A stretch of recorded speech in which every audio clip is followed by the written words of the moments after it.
देखिए हर खबर यहीं पर, सब्सक्राइब कीजिए TV9 भारतवर्ष। अब बात चीन की, जिसके बारे में कहा जाता है कि जब तक चीन है तब तक टेंशन है। ताजा उदाहरण कोरोना का है, जिसे जन्म देकर और पूरी दुनिया में बांटकर 8 अरब लोगों को टेंशन में डाल दिया। लेकिन चीन की वजह से उसके पड़ोसी मुल्क एक और टेंशन में, वो है चीन की समुद्री साजिश, जिसको लेकर अब 10 देशों से संगठन आसियान ने ड्रैगन को फाइनल अल्टीमेटम दे दिया है। यूरोप से लेकर एशिया तक इन देशों ने चीन के खिलाफ नया मोर्चा खोल दिया है और उसे हद में रहने की हिदायत दे दी है।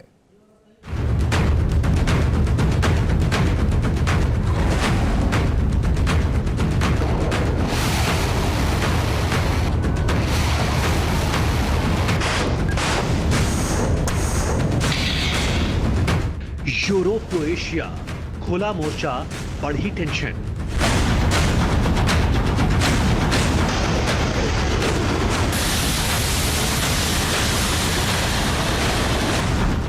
समंदर से आया सख्त अल्टीमेटम, औकात में रहे ड्रैगन।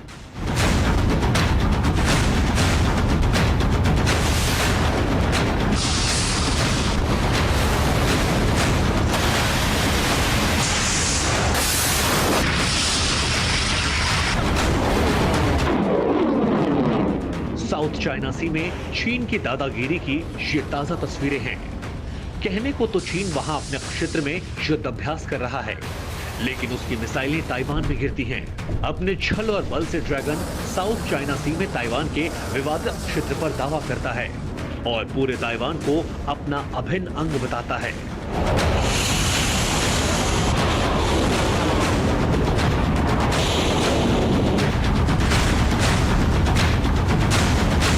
ताइवान ऐसा अकेला मुल्क नहीं, साउथ चाइना सी में चीन जापान से भी उलझता रहता है। वियतनाम, मलेशिया, फिलीपींस और ब्रुनोई के क्षेत्र में भी आक्रमण करता रहता है, छोटे मुल्कों को डराता रहता है। इसीलिए चीन की चालबाजी और पैतरेबाजी पर आंखें तरेर देता है सुपर पावर अमेरिका। जून के महीने में जब ताइवान पर नापाक नजर पड़ी चीन की, तो अमेरिका ने साउथ चाइना सी में अपने जंगी बेड़े को उतार दिया। 4 जून की सुबह विवादित दक्षिण चीन सागर में यूएसएस रसेल DDG-59 गश्त करने लगा, तो यहां पर चीन के होश फाख्ता हो गए।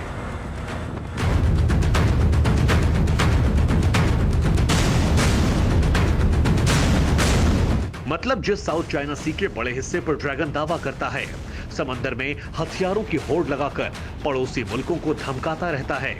अब उसी विवादित दक्षिण चीन सागर में उसे हर मोर्चे पर घेरने की फुल तैयारियां कर ली गई हैं। एक तरफ अमेरिका सीधे सीधे चीन को चेतावनियां दे रहा है कि ताइवान से भिड़ा तो ड्रैगन तबाह हो जाएगा, और जापान से अगर जंग की हिमाकत की तो वो मिट्टी में मिल जाएगा।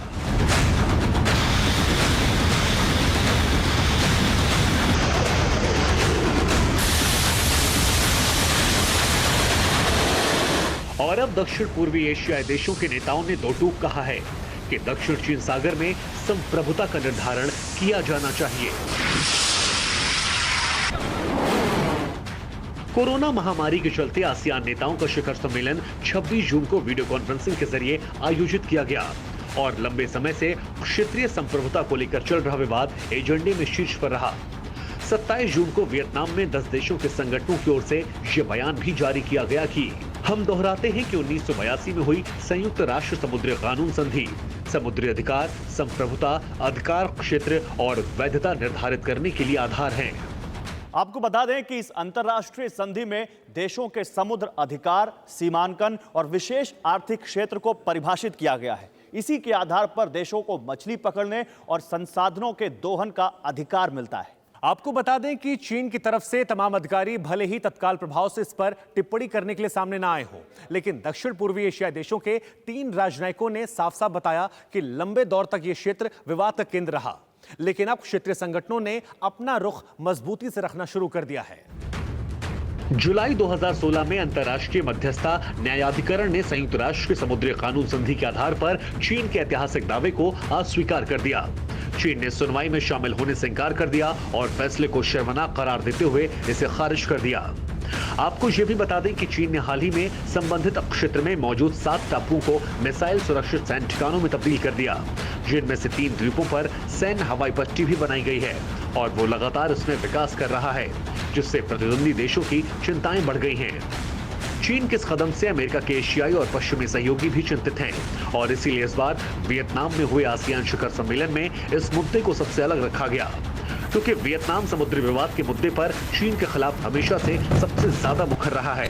चीन ने हाल के वर्षों में जिस तरह से रणनीतिक रूप से महत्वपूर्ण समुद्री क्षेत्र पर दावे को लेकर आक्रामक रूप अख्तियार किया, जाहिर है 10 देशों के सामूहिक अल्टीमेटम से जिनपिंग का गुरूर चकनाचूर हो जाएगा और आगे दूसरे देश भी समुद्री सीमा में घुसने से पहले उसे अपने हद में रहने की हकीकत का अंदाजा होगा।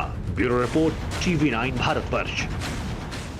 परवाह देश की, सोमवार से शुक्रवार रात 10 बजे TV9 भारतवर्ष पर।